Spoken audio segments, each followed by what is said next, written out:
இன்றே டவுன்லோட் செய்து உங்கள் ஃபேவரட் ஷோக்களை என்ஜாய் பண்ணுங்க.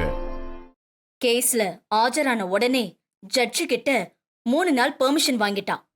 அதுவே அவளுக்கு சக்சஸ் தான். அதனாலதான் நான் பயப்படுறேன். மேடம், நீங்க ஒன்னும் ஒரி பண்ணிக்காதீங்க. ஒரு நிமிஷம் இங்க பாருங்க. மாயா ஆதாரத்தை திரட்டுறேன்னு உங்க எல்லாரையும் பார்க்க வருவா. ஜெயில இருக்கிற கான்ட்ராக்டர் முத்துவ பார்த்து மாயா அவரை என்ன மாதிரி கேள்வி கேட்பான்னு தெரிஞ்சு அதுக்கு அவர் என்ன மாதிரி பதில் சொல்லணும்னு சொல்லி கொடுத்துட்டு வந்திருக்கேன். அதே மாதிரி உங்க எல்லாருக்கும் நான் சொல்லி கொடுத்துருக்கேன். எல்லாம் ஞாபகம் இருக்குல்ல? நல்லா ஞாபகம் இருக்கு சார். ஞாபகம் இருக்கு சார். டாக்டர் செல்வம் ஒரே அம்மாவுக்கு 2 போஸ்ட்மார்டம் ரிப்போர்ட் கொடுத்திருக்காரு.